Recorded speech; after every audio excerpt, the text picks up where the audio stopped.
Hi everyone, welcome back to our channel. So, Mr. Serious here. No, start. But you serious? You're like, so. yeah, I can say that for me, sometimes I wake up and I'm like in a rush to do stuff, but I don't really know what to do. So there's this interesting kind of thing that happens to me where when those days happen, if I just slow down and I tell myself, okay, chill out, don't be in such a rush, and something special will come today. Something special will happen today. That I end up finding, like, it's almost like the universe like serves up like something super inspiring, you know? So the reason I say that is because it's like, I think the theme of our talks are about listening to the calling or listening to guidance, listening to our calling. You know, it could be a simple, what do I do next? Or it could be like, what do I do with my life? Or, you know, how do I find that thing, etc., etc. And how do I know if I'm doing that thing, right? So for me, I can say for sure one of my like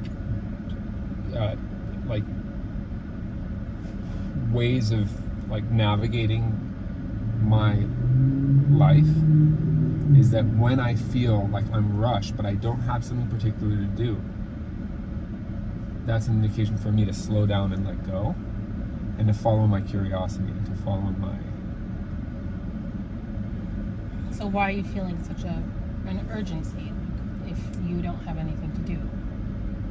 Well, you know, the truth is, like, I actually have, like, I'm in the middle of reading probably 3 or 4 books right now, and I have probably 3 or 4 on my list to read.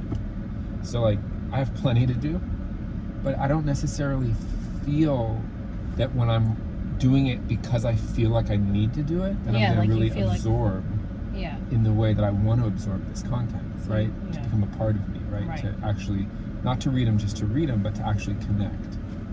And I can tell you that I find, for me, that I don't really absorb things well if I don't really want to be doing them at that time. Yeah, because it's not in alignment with where your desires are at or what you want. So it's like forcing to do something takes you out of alignment. Yeah, so then I guess, you know, the idea is that the whole idea of feeling rushed is not really coming from my alignment, from my true self. It's more like this whole system feeling of like you need to accomplish X, Y, and Z for the day. Yeah, it's like my brain telling me, well, this is the agenda, this is the time frame, this is the this, or this is the that, and it's like not really. It's not really. You know, someone said something to me, Joseph the healer.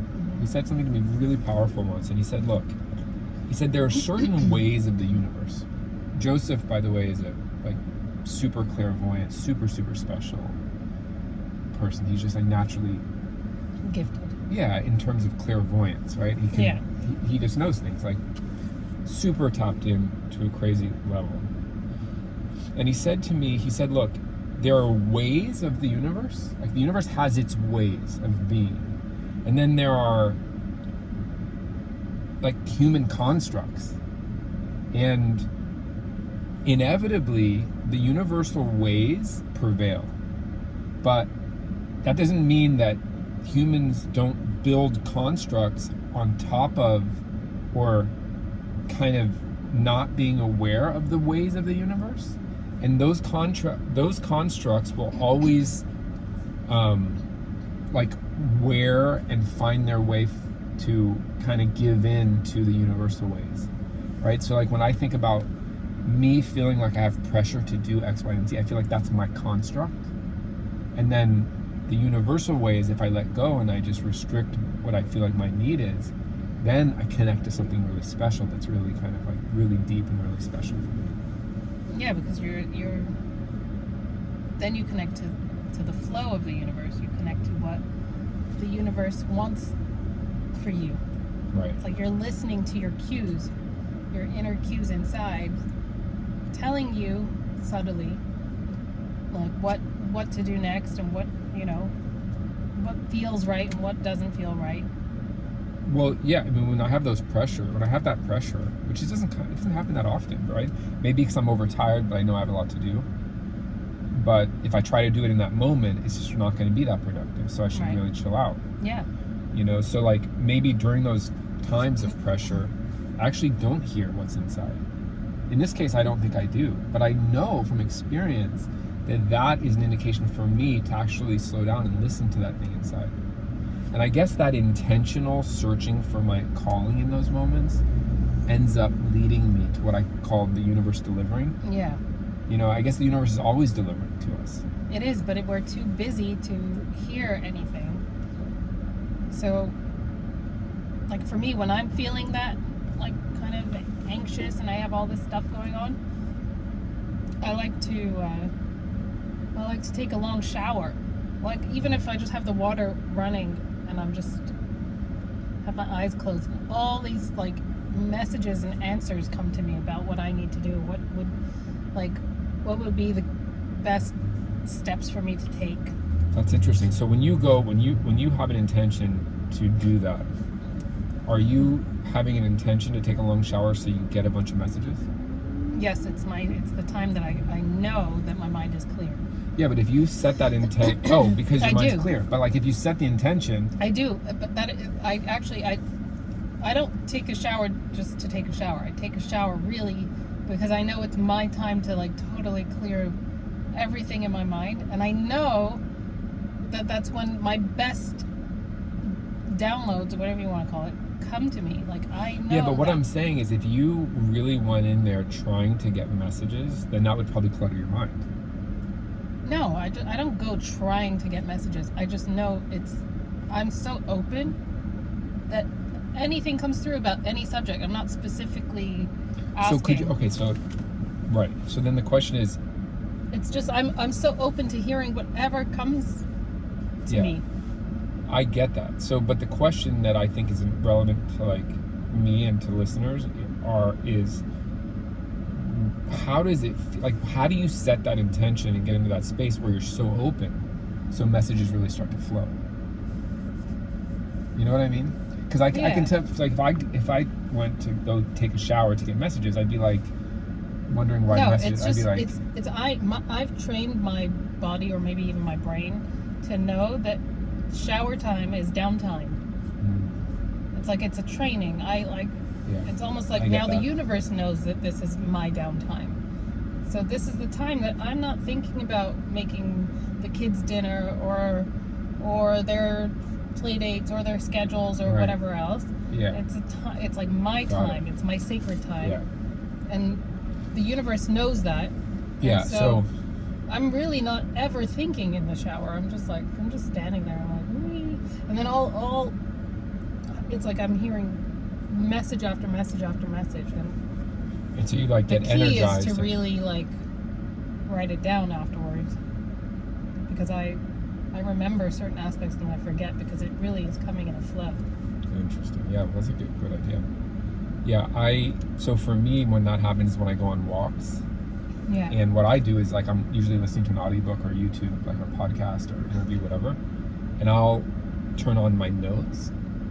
And I love walking and listening and taking notes. Yeah. Things that are really, and I have so many files in my notes of all these different things, of ongoing projects, of breaking down techniques, of so many things. It's that's my zone. I get into it naturally. Even like for me, even though I don't like folding laundry, David Blue, Jalu, like folding laundry, when I'm folding laundry, it's the same kind of feeling.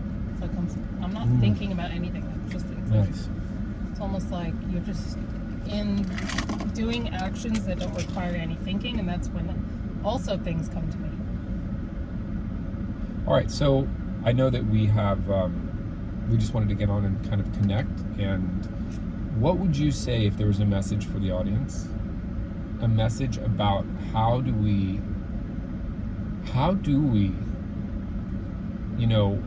take account of our life and ask that question, or put it on a framework against, like, am I doing what I'm called to do?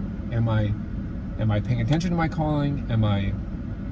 Do I know what my calling is? How do I hear my calling? Like, I guess the question is, how do we listen to our calling in life, like a deeper level of really doing something that, you know, is purposeful on a level where you wouldn't even question it anymore. You're like, yeah, this is my thing. And well, the key is to connect to the essence of who you are. You really have to look within and ask yourself, what are the things that really make you tick, make you feel excited, make you feel high on life. And it doesn't necessarily have to be related to work or career, like from your previous jobs. It could be anywhere in your life. Like, for example, with me, I love, before doing readings for people, I realized the thing that I loved the most was going for coffees with my friends, because that is what, it wasn't the coffee, it was actually me helping my friends through their issues and helping them see their light, helping them see through a problem and giving them solutions. That it really moved me. Like, that was something that really moved me. And I feel like when we get connected to really who we are, like, who are we in essence, then we're closer to finding our true calling. so what's a simple kind of, what's the recommendation for people? How to find it, your essence is really to know your value and what you bring to the table in all different areas of your life.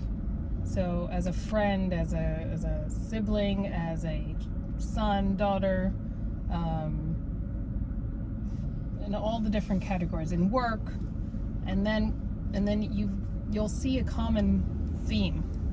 Then when you are aware of that common theme, then you basically then you create a vision of what it is that you see yourself doing, or feeling like, more to the point. So it's like, yeah, so I understand. So it's like, it's interesting because as you're talking about that, I've started thinking about what am I bringing to the table in this different area, and it's actually a really good feeling to connect to. And so, but to go from what am I bringing to the table in every different area to what do I want to do? Like, what does this mean in terms of doing my calling? It doesn't necessarily seem to be it's not as smooth. No, it's not. It takes time, because you have to really embody who you are. You have to take time to internalize that person that you are. You can't just get there without feeling it. So when I had my 9-to-5 job that I wasn't feeling fulfilled in, because it didn't feel quite right, even though, you know, I loved where I was working. But the point is, while I was there, I created this vision for myself. It felt so exciting, but it took time. It took like a year until I really embodied that feeling. Like, I actually put it in my phone, like my mission statement or vision of who I am or who I wanted to be, and it made me so excited, and it would pop up on my phone every day, to the point that I actually felt like it was me. It's like, this is me. Oh my gosh, I am meeting people and helping them in their lives. And basically it became a reality. I didn't know how it became a reality. It became a reality. I didn't know how I was going to do what I was going to do. I didn't know in what format. I didn't know I was going to do readings. It just happened. But you know what I noticed about you as well is that, yes, it happened in a big way, right? And it's actually happening in a bigger and bigger way, which is really special and amazing. Yeah. But what I noticed about you is that you don't stop. You never stopped what you were doing and started, like, envisioning. I remember when we created that mission statement, right? So, but what was interesting is that we created that mission statement and we went on about our life, and you kept busy with the things that were important to you as a person. Yeah. And you never let that up. Right. You made the kids priority. You made me priority. You still adhered and you stayed in your job until it was time to leave, and I feel like you kept creating goodwill that kind of fueled the universe to bring that about. Yeah. So it was like, you had alignment, and then you kind of fueled. It's like you primed the pump in a way, so it just happened, because the way it happened, and obviously Yeah. was a crazy story, but I feel like you did that additional effort, just adhering to your values and keeping strong in who you are, which is what allowed it to fit like a puzzle. You know what I mean? You didn't Yeah. stop and wait. But I also didn't allow how I felt at work to validate who I was at the end. At the beginning, I was really looking for validation at work. That's why I was feeling so unsatisfied. But by the end, I realized that my value was outside of work. It was internal. And then the other thing I would say is that you did all the things that were important to you, but then you also went out of your way for people whenever they needed you. Yeah, because that's who I am, and that's Right. what I love to do. Right, but from like the path that we follow, Kabbalah, right? Yeah. It teaches that actually by doing that, you actually are building, it's like you're creating space for that revelation, that light Yeah. to come in and happen. And that's really, knock on wood, it's what happened. Yeah. It's what continues to happen, because when people need you, you make the time for them. Right. And I think going out of our way to do something that is like positive and planting positive seeds is a way to ensure the moving towards, that connection to what's like really aligned with us, Mm-hmm. on a deeper level. Final words?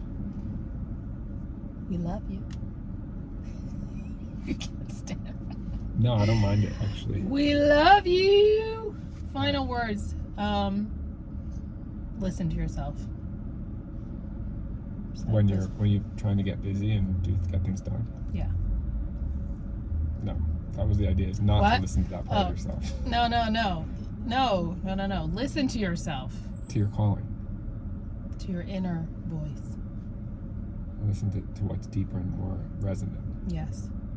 We really gotta chickadee chop. Okay. Okay, bye. Bye.